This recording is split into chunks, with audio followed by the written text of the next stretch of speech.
అందరికీ ఓం నమ శివాయ. నేను మీ హిందూల్ ట్రావెలర్ ప్రదీప్ని మాట్లాడుతున్నాను. ప్రజెంట్ మనం నిజామాబాద్ నుంచి అరుణాచలం వెళ్ళడం జరుగుతుంది. సో ఇది వచ్చేసి రాయలసీమ ట్రైన్. ఇక్కడ నుంచి మనము సికింద్రాబాద్ వెళ్ళి, సికింద్రాబాద్ నుంచి కాచిగూడ వెళ్ళి, కాచిగూడ నుంచి మనము అరుణాచలం వెళ్ళడం జరుగుతుంది. అరుణాచలం ట్రిప్ వచ్చేసి నేను నా ఫ్రెండ్స్తో కలిసి వెళ్ళడం జరుగుతుంది. అలాగే కాచిగూడ స్టేషన్లో కూడా కొంతమంది అన్నలతో కలిసి మొత్తం 25 నుంచి 26 మెంబర్స్తో కలిసి మేము అరుణాచలం వెళ్ళడం జరుగుతుంది. ఇది వచ్చేసి ఎవ్రీ ఫ్రైడే నైట్ 7:30కి ట్రైన్ ఉండడం జరుగుతుంది. ట్రైన్ వచ్చేసి మనము అరుణాచలంలో 12:30కి దిగాలి మధ్యాహ్నము. కానీ ఈ ట్రైన్ వచ్చేసి మనకు 2.5 hours లేట్ అవడం వల్ల మనము 3 o'clock దిగడం జరిగింది. అరుణాచలానికి వెళ్ళాలంటే నిజామాబాద్ నుంచి, అలాగే మన తెలంగాణ నుంచి, ఎక్కడి నుంచి అయినా సరే సికింద్రాబాద్ నుంచి మనము వెళ్ళడం జరుగుతుంది. సో అలాంటి కొన్ని ట్రైన్ డీటెయిల్స్ మనం పెట్టడం జరుగుతుంది. లేదు మనము నియరెస్ట్ రైల్వే స్టేషన్ అంటే మనకు కాట్పాటి జంక్షన్లో మనం దిగడం జరుగుతుంది. సో కొన్ని ట్రైన్స్ కూడా కాట్పాటి జంక్షన్ కూడా వెళ్ళడం జరుగుతుంది. అక్కడ నుంచి వచ్చేసి మనకు 90 kilometers దూరంలో ఉండడం జరుగుతుంది. అక్కడ నుంచి 1.5 నుంచి 2 hours పడుతుంది. అలాగే మనము కాట్పాటి జంక్షన్ నుంచి బయటకు వచ్చిన తర్వాత బస్ స్టాండ్కి వచ్చేసి మనకు 4 to 5 kilometers ఉండడం జరుగుతుంది. మనకు ఆటో చార్జ్ వచ్చేసి 20 rupees తీసుకోవడం జరుగుతుంది. స్టేషన్ ముందుకు నుంచి కాకుండా మన మెయిన్ రోడ్ సైడ్కి వస్తే బస్సెస్ కూడా ఉంటాయి. అలాగే మనకు షేర్ ఆటోస్ కూడా ఉండడం జరుగుతుంది. ఆ రోజు ట్రైన్లో ప్రయాణిస్తున్నప్పుడు మాకు కాట్పాటి నియరెస్ట్లో వర్షం కూడా పడడం జరిగింది. టోటల్గా ఒకటేసారి వెదర్ కూడా కూల్ కావడం జరిగింది. మీకు ఈ వీడియో చూపెట్టడం జరుగుతుంది. మీరు కనుక ఫ్యామిలీతోనే అరుణాచలం వెళ్ళాలనుకుంటున్నారా? అలాగే మన 2 తెలుగు రాష్ట్రాల నుంచి చాలా తక్కువ స్పెషల్ ట్రైన్లు ఉండడం వల్ల ముందుగా మనము తిరుపతికి రీచ్ కావడము బెటర్. అక్కడ మార్నింగ్ టైం రీచ్ అయితే అక్కడ మార్నింగ్ 11:30కి అరుణాచలానికి మనకు 2 ట్రైన్లు ఉండడం జరుగుతుంది. ఒకటి పావని ఎక్స్ప్రెస్, అలాగే ఇంకొకటి వచ్చేసి రామేశ్వరం ఎక్స్ప్రెస్ ఉండడం జరుగుతుంది. ఇది మనకు అరుణాచలంలో 3 నుంచి 4:30కు సాయంత్రం దించడం జరుగుతుంది. అక్కడ నియరెస్ట్లోనే మనకు రూమ్స్ ఉంటాయి. సో 1000 నుంచి 1500 ఛార్జ్ తీసుకోవడం జరుగుతుంది. లేదు సేవ మార్ట్లో అయితే మనకు చాలా తక్కువనే ఉంటాయి. అక్కడ లాకర్స్ కూడా అందుబాటులో ఉంటాయి. లాకర్స్ వచ్చేసి 250 రూపీస్ తీసుకోవడం జరుగుతుంది. ఇది ఎగ్జాక్ట్లీ రాజా గోపురంకి ఆపోజిట్ స్ట్రీట్లో ఉండడం జరుగుతుంది. మనకు హైదరాబాద్ నుంచి అరుణాచలంకి వెళ్ళడానికి స్లీపర్ క్లాస్లో 500 to 600 ఛార్జ్ పడుతుంది. ఫైనల్గా మనము 15 hours తర్వాత అరుణాచలంలో 3 o'clock మధ్యాహ్నము రీచ్ కావడం జరిగింది. మీకు ఇక్కడ కనబడుతున్నది మా ఫ్రెండ్స్, అలాగే మా అన్నలతో కలిసి మేము ఇక్కడ రీచ్ కావడం జరిగింది. ఇక్కడ నుంచి మేము బయటకు వెళ్ళి అక్కడ నుంచి మేము టెంపుల్ నియరెస్ట్లోనే రూమ్ తీసుకోవడం జరిగింది. మాకు 5%కి వచ్చేసి 1500 రూపీస్ ఛార్జ్ తీసుకోవడం జరిగింది. సో అక్కడ నుంచి మేము ఫ్రెష్ అప్ అయ్యి టెంపుల్కి వెళ్ళడం జరిగింది.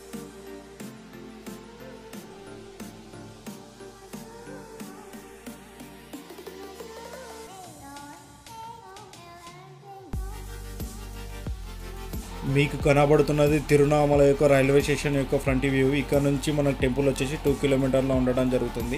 దూరాన కనబడుతున్న అరుణాచలం యొక్క గిరి. మేమందరం రూమ్లో స్నానాలు చేసి గుడికి వెళ్ళడం జరుగుతుంది 4:30 to 5 మధ్యలో. సో అందరం కలిసి మేము ట్రెడిషనల్లో వెళ్ళడం జరుగుతుంది. ఇది వచ్చేసి రాజా గోపురం.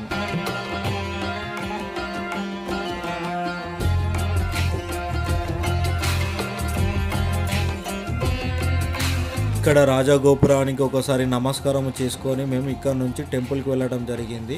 టెంపుల్ లోపలికి ప్రవేశించిన తర్వాత అంటే రాజగోపురం నుంచి ప్రవేశించిన తర్వాత మనకు 2 లైన్లు కనబడతాయండి. ఒకటి లెఫ్ట్ సైడ్, ఒకటి రైట్ సైడ్. లెఫ్ట్ సైడ్ వెళ్తేనేమో మనము ఫ్రీ దర్శనం గుండా వెళ్ళడం జరుగుతుంది. రైట్ సైడ్ ఏమో 50 రూపీస్ గుండా వెళ్ళడం జరుగుతుంది. సో 50 రూపీస్ అనేది మనకు గుడి లోపలికించి వెళ్ళడం జరుగుతుంది. అంటే 1000 స్తంభాల మండపం కూడా మనము చూడడం జరుగుతుంది. అలాగే నందీశ్వర్ని కూడా మనము మెయిన్ పెద్ద నందిని చూడడం కూడా జరుగుతుంది. సో ఈ మార్గం కూడా వెళ్తేనే బాగుంటుందని నా యొక్క అభిప్రాయం. సో లెఫ్ట్ సైడ్ నుంచి వెళ్తే గుడి బయట నుంచి వెళ్ళి లోపలికి రావడం జరుగుతుంది. గుడి లోపలికి నుంచి వెళ్తే అన్ని గోపురాలు చూసుకుంటూ ముందుకు వెళ్ళడం జరుగుతుంది.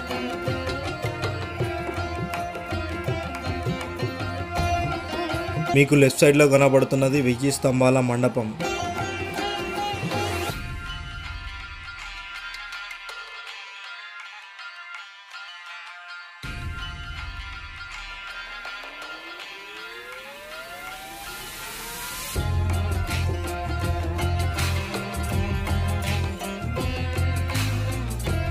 ఈ స్తంభాల గుడిలో మనకు దిగువన ఒక శివలింగం ఉండడం జరుగుతుంది. ఇక్కడనే మన రమణ మహర్షి గారు ధ్యానం చేయడం జరిగింది. అలాగే మనము అరుణాచలేశ్వర ఆలయం యొక్క ముఖ్య విశేషాలు తెలుసుకుందాం. ఈ ఆలయము శివుని యొక్క అగ్ని స్వరూపానికి నిలయంగా పిలుస్తారు. అలాగే ఇది తమిళనాడులో తిరునామలలో ఉంది. ఈ పురాణ కథ ప్రకారము బ్రహ్మ విష్ణుల మధ్య ఎవరు గొప్ప అనే వివాదము తలెత్తినప్పుడు శివుడు కాంతి స్తంభంగా అవతరించి ఆ తర్వాత అరుణాచల రూపంలో కనిపించాడని చెబుతారు. అలాగే ఇక్కడ అగ్నిలింగం, ఈ ఆలయంలోని అగ్నిలింగము ఆత్మత్యాగము, విముక్తి, కర్తవ్యము మరియు ధర్మాన్ని సూచిస్తుంది. అలాగే ఇక్కడ గిరి ప్రదర్శన, అరుణాచల పర్వతం చుట్టూ ప్రదర్శన చేయడం వల్ల శివుని చుట్టూ ప్రదర్శన చేసినట్టు అవుతుందని నమ్ముతారు. అలాగే ఇక్కడ ప్రాముఖ్యత ఏమిటంటే హిందూ పవిత్ర గ్రంథాల మోక్షం కోసము గౌరవించబడే 4 పవిత్ర ప్రదేశాలలో తిరునామలై కూడా ఒకటి. అలాగే తిరునామలై శివునికి అన్నాములయ్యార్ అని కూడా పిలుస్తారు. ఈ గోపురం ఆలయానికి 4 వైపులా 4 ఉన్నత గోపురాలుగా ఉంటాయి. ఈ ఆలయంలో మొత్తము 6 ప్రకారాలు 9 గోపురాలుగా ఉంటాయి. ఆలయ ప్రాంగణంలో అనేక మండపాలు, ఉపాలయాలు ఉన్నాయి. ఇక్కడ భక్తుల యొక్క నమ్మకం ఏమిటంటే శివ భక్తులు తిరునామలైని కైలాస పర్వతంగా పరిగణిస్తారు. అలాగే ఇక్కడ గిరి ప్రదక్షిణ పూర్తి చేయడానికి సుమారు 14 కిలోమీటర్ల దూరం నడవాలి. అలాగే ఈ గిరి ప్రదర్శన కాలినడకన పూర్తి చేయాల్సి ఉంటుంది. మీకు ఈ వీడియోలో కనపడుతున్నది అరుణాచలం యొక్క మెయిన్ టెంపుల్. మేము దర్శనం కంప్లీట్ చేసుకొని బయటకు రావడానికి 7 అయింది. అనగా 5 o'clock వెళ్తే 7 o'clock మేము బయటకు రావడం జరిగింది. నైట్ 7:30కి మేము గిరి ప్రదర్శన స్టార్ట్ చేయడం జరిగింది. సేమ్ రాజగోపురంకి ఆపోజిట్ వినాయక టెంపుల్ ఉంటుంది. అక్కడ మేము జ్యోతిని వెలిగించి అక్కడ నుంచి గిరి ప్రదర్శన స్టార్ట్ పెట్టడం జరుగుతుంది. అలాగే ఈ గిరి ప్రదర్శన అనగా కొండ చుట్టూ ప్రదర్శనలు చేయగా 8 ప్రత్యేక లింగాలు మనకు కనబడడం జరుగుతుంది. 8 దిక్కులలో అష్టాలింగంగా ఉన్నాయి. అందులో మొదటిది వచ్చేసి ఇంద్రలింగము, అగ్నిలింగము, యమలింగము, నైరుతి లింగము, వాయులింగము, కుబేరలింగము మరియు ఈశాన్యలింగాలుగా పిలవడం జరిగింది. ప్రతి ఒక్క లింగం దగ్గర అరుణాచల శివనామాలు జపం చేసుకుంటూ వెళ్ళడం జరిగింది.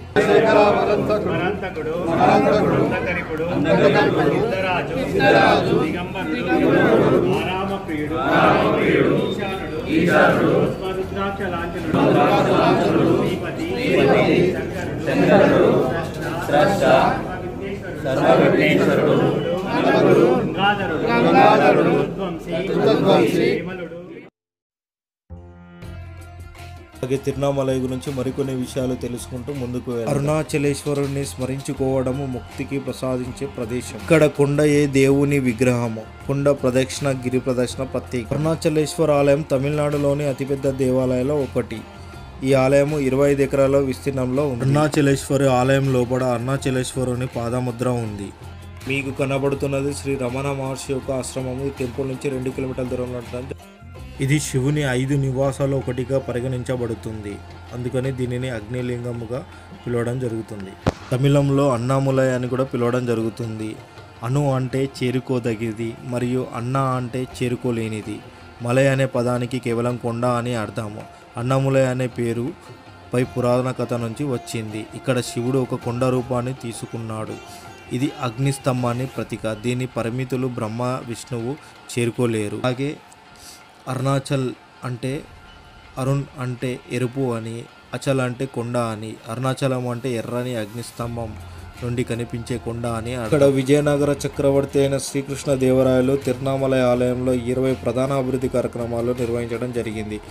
ఆ సేవలో ప్రతి ఒక్కటి నేటికి శ్రీకృష్ణ దేవరాయలు భక్తులు గుర్తించుకోవడం జరుగుతుంది.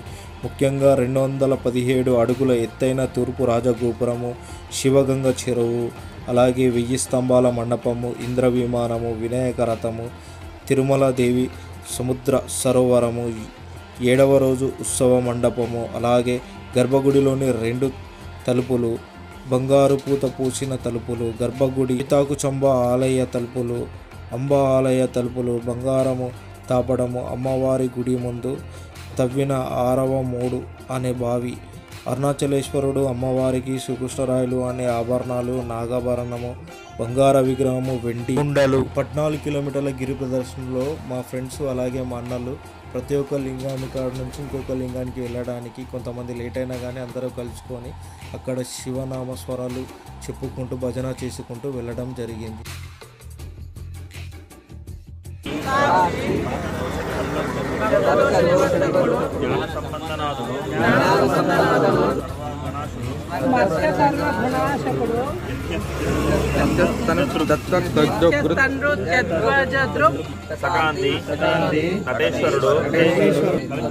కలిధ్వంసి, వేదమూర్తి, నిరంజనుడు.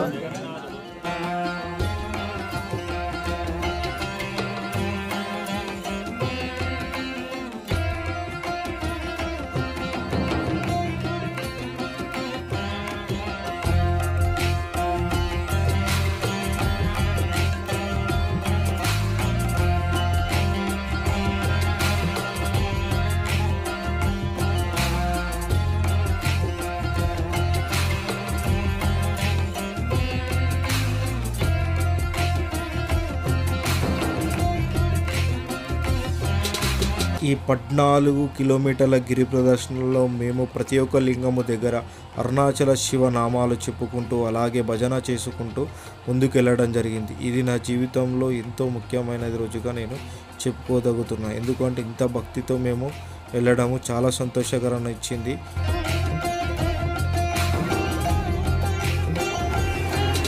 లాస్ట్ లింగం అయిన ఈశాన్య లింగాన్ని దర్శించుకొని అక్కడనే మేము లాస్ట్ భజన చేయడం కూడా జరిగింది.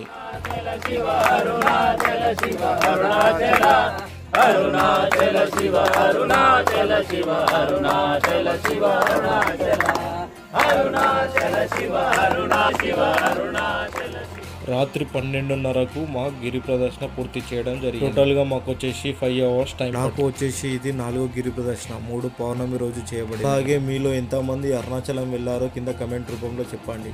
నా వీడియో కనుక నచ్చితే చిన్న సబ్స్క్రైబ్ చేసి నాకు సపోర్ట్ చేయగలరని కోరుకుంటున్నాను. జై శ్రీరామ్, జై శ్రీమన్నారాయణ, హర హర మహాదేవ్, శంభో శంకర, ఓం అరుణాచల శివాయ.